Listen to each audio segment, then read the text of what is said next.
have the basics that we all have to cover as human beings. Okay, we all have to eat, sleep, move to be well. But how we do that is very unique to us. I need you to do a self-assessment. Okay, so it's not a test. It's private to you, but this is the first stage of the process. We need to become aware of what our current life looks like now. What is our reality? How satisfied are we with the state of our well-being? This activity is called the circle of life. This is the well-being wheel, okay? And it helps you identify where your area of focus needs to go. So it's not about creating the perfect circle. It's about bringing some harmony, okay, with the points that are important to you. It could be that at this time in your life, education is just not something you're interested in at the moment. So perhaps you could mark that as a 10 because you're satisfied with it. Yeah, but it doesn't mean that you need to decrease it because actually you're not doing anything with it. It's just that you're quite happy with it. So it also can bring that up as well and make you think, okay, that's not relevant, so I don't need to work on that at the moment. So you can see that from here, what is actually most important to focus on for you as the individual. Remember, we're talking about bio-individuality. I have 3 stories I'd like to share with you, 3 real life stories of people who have used the bio-individual approach. So this is Laura, she's in her 30s. She was initially on the program to eat healthier because she had the goal to achieve her first Ironman, half Ironman. She was quite a good swimmer. She didn't run and she was getting into cycling. And she felt that she was overweight, and she was slightly overweight. She wasn't massively overweight, but she did not have healthy habits. So she recognized that for her, it wasn't just about, I want to lose weight. It was like, I need to change my whole lifestyle for me to be able to achieve my goal. So for her, that was her success story. So she achieved her half Ironman and lost 10 kg. Okay, so Simon came to me because he wanted to lose his belly, okay, which I'm sure you can see here. He had that for quite a while, and he was just like, I need to lose this belly. I'm in my 40s and I just don't want to feel 50, okay, or 60, whatever he was saying.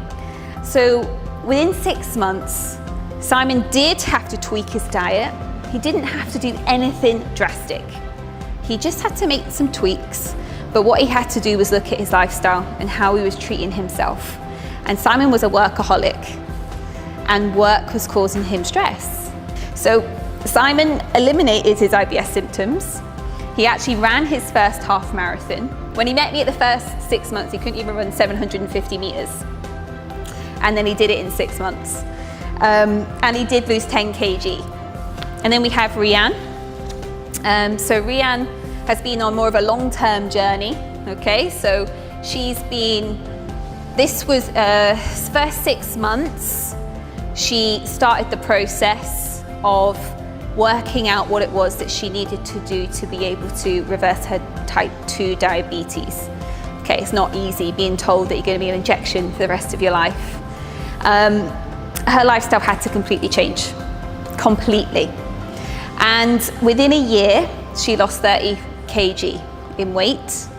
She's now on 37 kg weight loss. She's not got much to go to reach her target. This is in 18 months. But the main thing that Rianne had to do was to really look at how she treated herself. You've got to look after yourself first to really give your best to everyone else around you.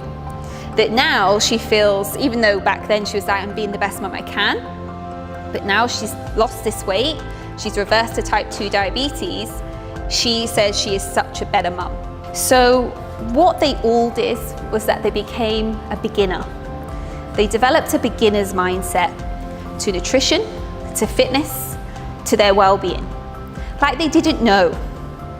Because sometimes the knowledge that we do have stops us, okay? Because really, we all know how to eat. So why can't we eat and feel good?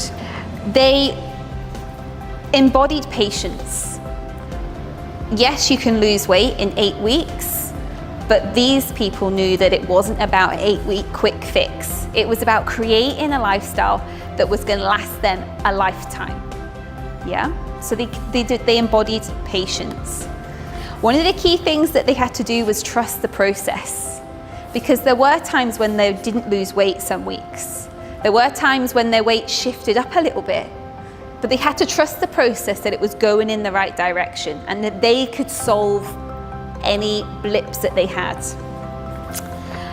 They became really curious. They developed this curiosity to really find out about their own body, because it doesn't matter what anyone else is doing. It only matters what's going on with you. So they developed curiosity to find what was going on with them. And they became a learner. Okay? They decided, I'm going to learn as much as I can, not just about themselves, but about what is available to them. And then they developed the mindset that I can control the controllable only. So whenever it come to things that was out of their control, they learned how to be able to let that go and just focus on what they can control, such as the food they put in their mouth. It was an inspiring evening. Heidi's always got some great tips to make things really simple and manageable, and things that you can adopt and take home straight away. So today I like that we had a kind of a goal that we had to set, and something how we could take action right away, something that you could walk away with. I thought it was wonderful.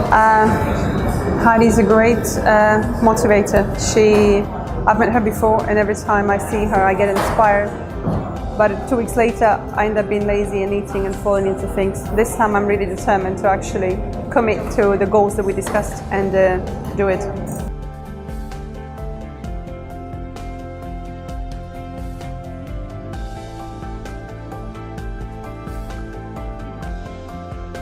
What I hope the audience are leaving with today is the motivation and the practical tips and steps to be able to go and implement what they learned in the session about using bio-individuality as a way to increase well-being and to be able to achieve optimal health and happiness.